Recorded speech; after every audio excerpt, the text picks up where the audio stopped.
vamos a hablar es de tu capacidad de elegir felicidad en vez de infelicidad. Desde el inicio de este podcast hemos tratado el dolor, el sufrimiento, los traumas y las heridas más profundas. No vengo a negarte el mundo real, pero sí aprender a disfrutar en la medida de lo posible a pesar de los pesares. Tu realidad depende de cómo decides percibirla. Entiendo que a veces nos sorprende este mensaje o nos mostramos reticentes o activamos una cierta resistencia y surgen mil frases. Ya lo he intentado todo, mi vida es muy dura, mis condiciones económicas son terribles, mi infancia fue horrible, qué fácil es decirlo y qué difícil conseguirlo. Si tú decides rechazar, agarrarte lo bueno de tu vida por pequeño que sea, estás dándote por vencido en la lucha más decisiva de tu existencia. La vida es un sumatorio de alegrías, placeres, emociones, es mucho más. También depende de haber conseguido superar las dificultades de la vida para poder seguir creciendo. Si negamos o bloqueamos constantemente el sufrimiento, nuestra mente pierde la capacidad de haber afrontado y haber superado. No significa entrar en un barro tóxico e intentar enfrentarse a todas y cada una de las batallas que se nos presenten, sino aprender a gestionar los malos momentos. Conozco mucha gente que no sabe enfrentarse a los conflictos, a las emociones negativas, y que como vía de escape las anula de forma automática e inconsciente. Eso conlleva un riesgo, porque la evitación constante de lo negativo te lleva a perderte una parte de la vida, a desconectar muchas veces del sufrimiento de los que te rodean. Cada pensamiento genera un cambio mental y fisiológico en nuestro organismo. No lo olvides, porque si eres de aquellos de los que sufren, que pierden el control de sí mismos, que quieren conocerse mejor, entender este procedimiento te va a ayudar mucho. Desde pequeños contamos con conceptos autoimpuestos, con los que nos hemos ido asimilando nosotros mismos. Soy impulsivo, siempre he sido así, mi padre era igual, soy nervioso, odio las masas, me da miedo los aviones. Estas sentencias sobre ti mismo funcionan en la práctica como barreras mentales que te impiden abrazar libremente en esos campos. Digo sentencias porque tienen un impacto en ti casi bloqueante, como si cayeran del cielo cual condena. Las emociones que nos perjudican son debidas a un pensamiento más o menos consciente. Y los pensamientos los podemos educar o reeducar. Para llegar a ser una persona feliz, en paz y completa, precisas trabajar la forma en la que piensas. Si lo haces, te sorprenderás de los resultados. ¿Cómo cambia tu realidad cuando cambies tu forma de pensar? Examina en profundidad las ideas que tienes sobre ti mismo o las que surjan en ti en los momentos más oscuros de tristeza o angustia. Esa emoción tóxica sucede porque algo cruza en tu mente y ese algo te invade de forma perjudicial. No es fácil, existen los automatismos, reacciones que brotan de forma involuntaria porque llevan toda la vida haciéndolo ante ciertos estímulos o pensamientos. Es complejo desligarse de los debería que se han colado en el comportamiento desde hace tiempo. Podemos educar la mente y regular nuestras emociones. Pensemos, por ejemplo, en ir en bicicleta. Cuando uno se sube a una bicicleta por primera vez, en general usa ruedines laterales para evitar caerse. A medida que uno le pierde el miedo, se atreve a coger más velocidad, a bajar cuestas e incluso a soltar una mano del manillar. Un día quitas las ruedas accesorias y luchas contra el equilibrio. Piensas que no podrás, que te caerás.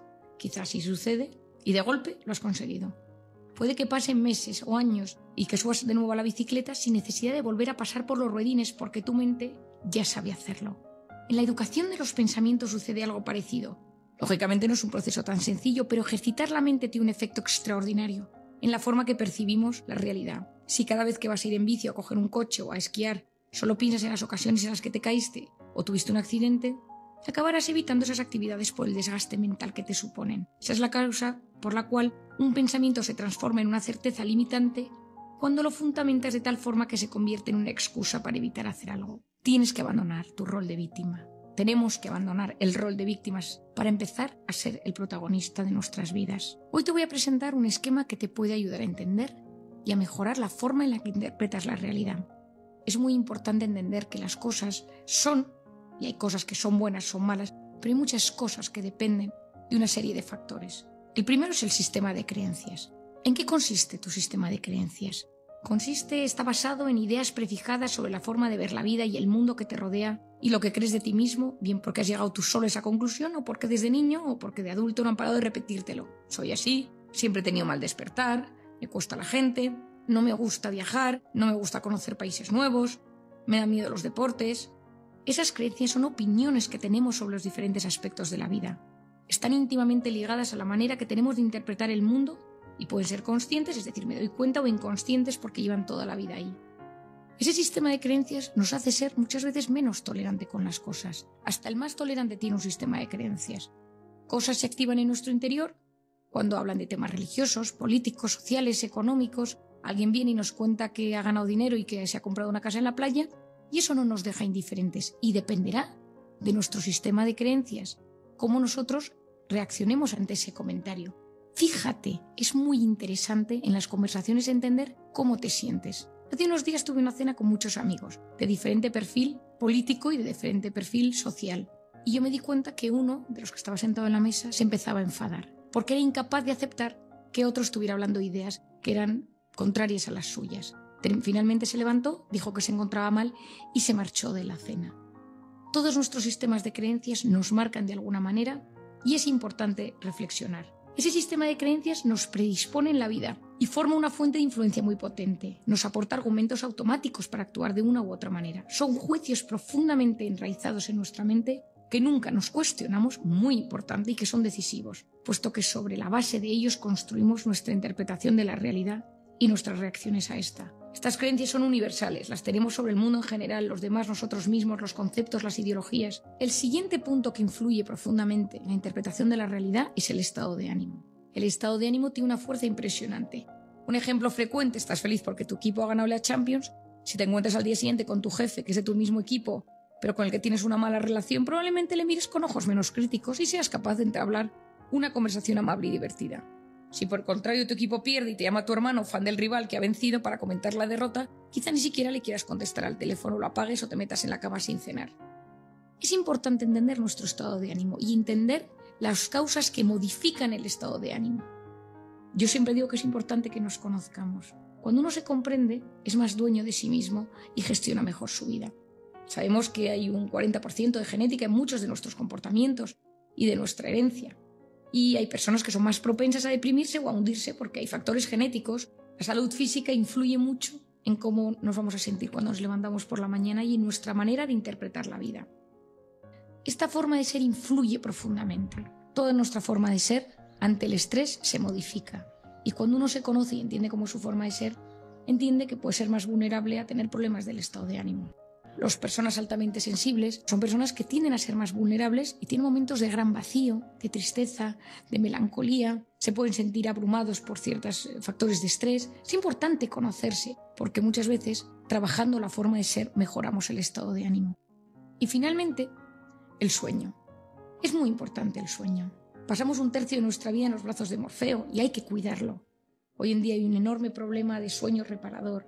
Hay problemas porque muchas personas tienen despertares demasiado frecuentes a lo largo de la noche, se acuestan muy cerca de las pantallas y el sueño no es tan reparador como debería. Cuando dormimos bien, reparamos nuestro sistema inmune, entramos en el sistema nervioso parasimpático y eso nos ayuda a encontrarnos mucho mejor al día siguiente. Tenemos más capacidad para memorizar, para estudiar, para entender las cosas y estamos menos irritables. La noche da como un contexto a las cosas que nos han sucedido en el día a día y en el sueño REM, que es donde se mueven los ojos rápidamente, se procesa mucha de la información que ha sucedido. También el contenido del sueño, tener pesadillas o soñar constantemente con temas angustiosos, demuestra que algo a lo largo del día no nos está sentando bien. Las personas que no duermen bien, al día siguiente, cuando se levantan, están más irritables y su estado de ánimo es mucho peor. A nivel del sueño, temas importantes. Intenta prescindir de los dispositivos al menos 1 hora antes de dormir, porque la luz que desprenden altera la melatonina que tienes que tener para descansar bien y eso le afecta a nuestro cerebro. Cuida los últimos pensamientos antes de cerrar los ojos. Soy muy fan de dar las gracias, de hacer un pensamiento de meditar, de pensar en algo positivo que ha sucedido a lo largo del día, pensar en alguien a quien quieres profundamente. Esos pensamientos buenos, bonitos, antes de dormir, ayudan a poder descansar más profundamente. Ten cuidado con la rutina, a veces las rutinas son muy malas y uno de repente no se da cuenta y siempre entra a la cama a las 2 de la madrugada o se toma una Coca-Cola a las 10 de la noche. Es importante ser capaces de tener unas rutinas sanas de alimentación, de higiene del sueño para poder descansar bien. La última cosa importante que yo creo que tenemos que aprender hoy sobre nuestro estado de ánimo depende de la actitud. La actitud previa a cualquier situación determina cómo o influye, muy importante, en cómo respondemos a ella. ¿Qué es la actitud? La actitud es la voz interior. La manera en la que me enfrento a una entrevista de trabajo, una cita amorosa, un examen, a la presentación de resultados de mi empresa. Todo eso influye de forma crucial en el resultado de las mismas. Hay gente que prefiere ir siempre pensando en lo peor para no ilusionarse en vano. Es cierto que de esta manera uno se sorprende en positivo al disfrutar de algo inesperado, pero sabemos que el cerebro se activa de forma impresionante al poner una actitud positiva como centro del comportamiento. No siempre es fácil y a veces es casi imposible porque la vida está siendo muy dura. Pero ese pequeño esfuerzo por intentar disfrutar de esas pequeñas cosas buenas que nos van sucediendo en el día a día ayuda a mantener nuestro sistema inmune un poquito más a raya, ese cortisol un poquito más equilibrado. Si nos dejamos llevar por las circunstancias nefastas en las que vivimos, un poco condenados a pasarlo mal porque mis circunstancias personales, afectivas, profesionales son terribles, no existe ninguna posibilidad de que tu cerebro perciba de forma maravillosa lo bueno que te puede suceder.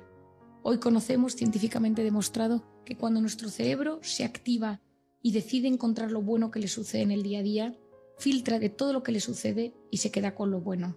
Hay una zona del cerebro, el sistema reticular activador ascendente, que se encuentra en la vía de los tractos reticuloespinales, en el tronco encefálico, compuesto por 20 núcleos que liberan neurotransmisores, dopamina, norepinefrina, serotonina, histamina, acetilcolina, glutamato, y tienen varias funciones. Tiene la función de la conciencia de uno mismo, regula temas de transición de sueño-vigilia, pero es el encargado de la atención. Cuando uno decide prestar atención, aumenta el flujo de sangre. Por eso yo explico que es el gran filtrador del cerebro.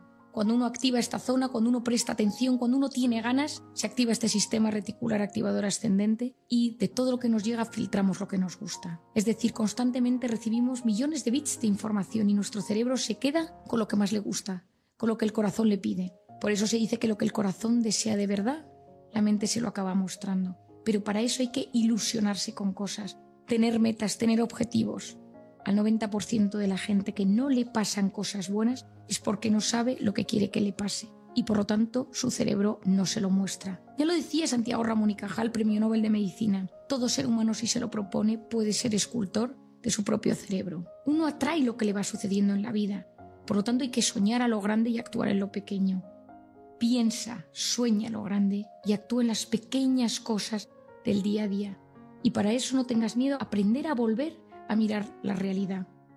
Como dice mi padre, saber mirar es saber amar. Observa y disfruta con la realidad que te rodea y verás cómo se convierte en algo atractivo de una u otra manera. Mirar con atención devuelve el interés y la fascinación ante la vida. Debemos aprender a mirar la realidad con ojos nuevos, con ternura, sin tanta dureza. ¿Qué hace falta para eso? Detenimiento y asombro. Te lo recomiendo, vuelve a mirar tu trabajo, tus posibilidades, tu familia, tus hijos, tu pareja, pero con asombro. Quizá te atrape algún detalle al que sin querer te habías habituado o puede que redescubras cosas positivas que habías pasado por alto. Esto es especialmente importante en las relaciones. Ve a tu pareja como si fuera la primera vez, fíjate en su fisonomía, en su lenguaje corporal, profundiza en su mirada, que no te venza la rutina. Y no te olvides que la medicación ayuda, pero nunca es la única solución a tus problemas. Te empuja a mejorar, pero precisas trabajar tu mente para no recaer. Si miras la realidad con indiferencia o hastío o hartazgo, dando todo por sentado, sin detenerte en los matices, lo más probable es que te atasques siempre en lo mismo, que te quedes constantemente con lo negativo, con lo difícil o con lo que no tiene solución. Fija tu atención, busca concentrarte. Y para ello sube la mirada, suelta el móvil de tus manos, contempla con ojos nuevos y con tu corazón esperanzado de que algo puede asombrarte. Para dominar la voluntad, hace falta ser maestros de nuestra atención. Y para ello te pido que entrenes tu atención. Intenta fijarte en cosas positivas de tu entorno. Saborea el momento presente. Digo saborear porque a veces nos acostumbramos a las sensaciones provenientes de los sentidos y no les prestamos atención. Si comes una naranja, un plátano, un trozo de jamón, chocolate, disfrútalo. Esfuérzate en sentir olor, textura, sabor. En un parque atrévete a cerrar los ojos y enfocarte en tus sentidos del oído y del olfato. Con la música que no solo sea para distraerte. Escúchala. Decide, toma las riendas de tu vida, observa algo valioso, objetivamente bueno de tu entorno durante un minuto y repite cosas positivas sobre ello. Es un ejercicio que yo hago con mis hijos muchas veces.